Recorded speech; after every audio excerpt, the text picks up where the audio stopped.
Raise your hand if you are responsible for business development and client interface in your company. What was that? Is there an or in that instead of and? Actually, no. And I should see every hand up.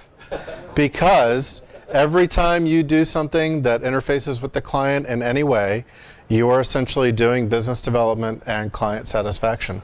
Anytime you touch something that's ultimately going to go in front of the client, you are actually engaging in client satisfaction and business development.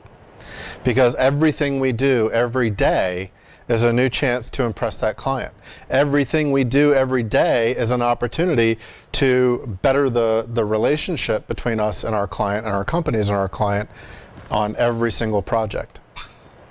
So what we're going to talk about tonight is, as you heard, we're going to talk about the rationale for client expectations, what to do before, what to do after the contract is signed, how to deal with client interference, how to show your value, and how to make the client happy.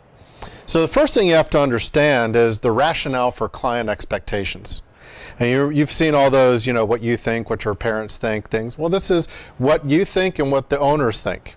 So what the owners think is that the contractor is sitting here and they got a squeeze on the owner and they're just squeezing every last penny out of them, and they don't let them, you know, out of anything, and they're just constantly squeezing the lifeblood out of them.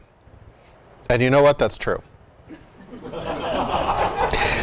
And what the contractor thinks is that the owner is keeping them under the glass and not letting them do anything that they really know should be done.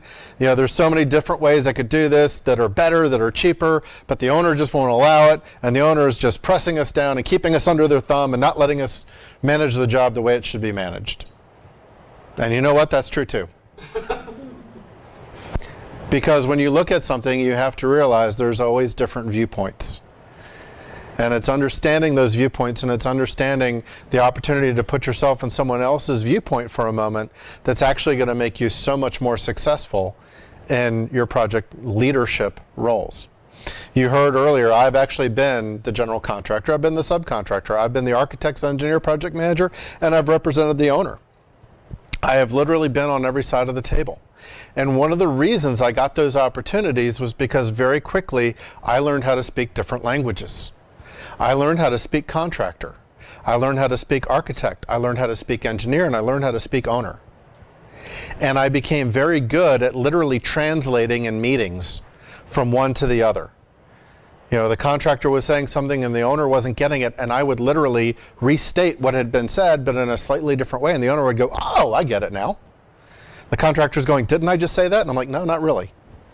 You said something similar, but not in a way they could really receive." And I actually became very adept at that, and it gave me a lot of opportunities to serve more clients in different ways. So what I've done for you tonight is I've taken a lot of these lessons and brought them to you in a way that you can literally implement immediately.